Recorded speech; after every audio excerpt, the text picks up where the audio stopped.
my affidavit to court with regard to the Brian Molefe matter. I have instructed my legal team to withdraw my opposition to Part A of the relief sought, that I set aside my appointment of Mr. Molefe. I have nonetheless deposed an affidavit, as I believe the information I have will assist the court in determining its decision.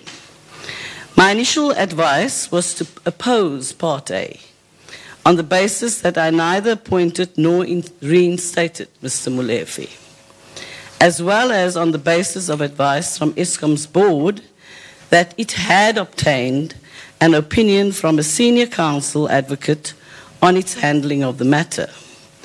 But having had the opportunity to properly appraise the issues, I have decided that I will abide by the court's decision on the legality of Mr. Molefe's return to Eskom.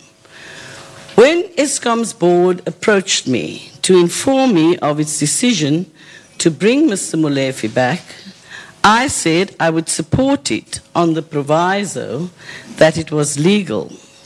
I also made this point repeatedly when addressing the media on this matter, though curiously, none of them thought it worthy of reporting. With regard to Part B of the motion, which seeks to stop Mr. Molefe from conducting any work at Eskom, I have reserved my rights. So there are two parts to this. One of the issues that the court will have to decide is a technical one relating to Eskom's memoranda of incorporation. Eskom is governed by various pieces of legislation, including the Eskom Conversion Act of Act 13 of 2001. Section 6.2 of the Act requires me from time to time to publish memoranda and articles of association. Two different memoranda of incorporation are relevant to Mr. Molefe's situation. One passed and adopted before his arrival at Eskom, and one passed during his tenure. Material differences between the two documents included that the 2014 version, and I was appointed in May 2014, did not require the minister to be noted as a party to the employment agreement of the group chief executive, noting, though, that the minister was required in the 2016 version to be noted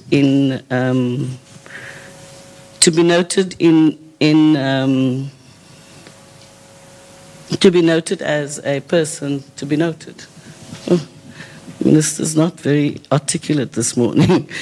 The executive employment contract concluded by Mr. Molefe and Dr. Ngubane in March 2016 was concluded in terms of the 2014 agreement. It didn't have to be shown to me at that time. When Mr. Molefe quit Eskom in November 2016, I was under the impression that he had resigned. In fact, on 11th of November that year, I wished him well and was sorry to hear that he has resigned. I was not aware that he had applied for early retirement. This I only learned in April 2017 after reading in the media that Mr. Molefe was receiving a 30 million rand payout from Eskom and asking Eskom's board to make a more prudent deal. Again, on Eskom's legal argument that Mr. Molefe was appointed under the terms of the 2014 MOI, the early retirement agreement didn't have to be shown to me. So on the 11th of May 2017, after taking advice from senior counsel, the Eskom board reverted to me with 4 options on the proposed 30 million rand payout to Mr. Molefe. As a courtesy, the board indicated to me its preference was for the consensual rescission of Mr. Molefi's early retirement, and that it was willing to accept Mr. Molefi back as Group Chief Executive. I said I would support the board's decision, providing it was legal. As I told the media then, I believe that Eskom would obtain more value from having Mr. Molefi at work than simply paying out a 30 million rand. Colleagues, I didn't expect that society would universally welcome news of Mr. Molefi's return to Eskom following the allegations levelled against him in the Public Protector's State of Capture report. But nor did I anticipate the level of vitriol. I expected that his achievements as a technocrat, the fact that he would be under enormous scrutiny, and the presumption of innocence until proven guilty would bring some balance to the debate.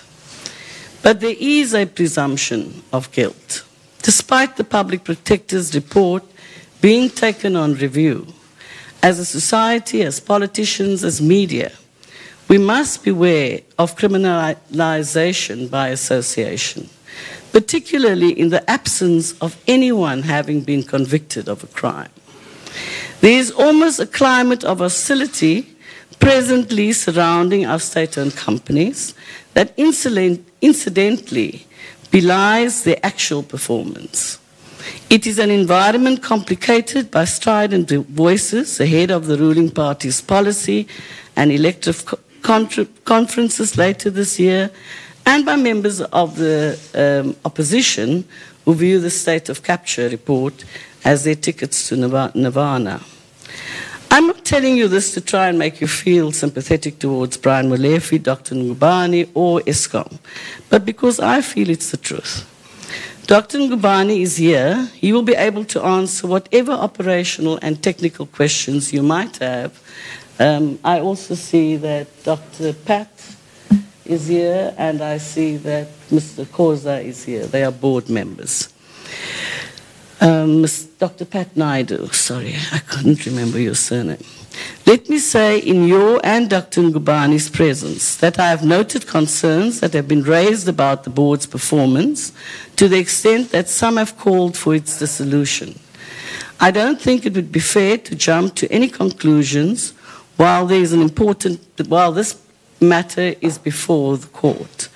I have, however, because Eskom has an AGM at the beginning of July, end of June 2017, I've already started a process where they have an external evaluator, which happens annually, because boards are appointed for 3 years and then they can be rotated annually, depending on their performance.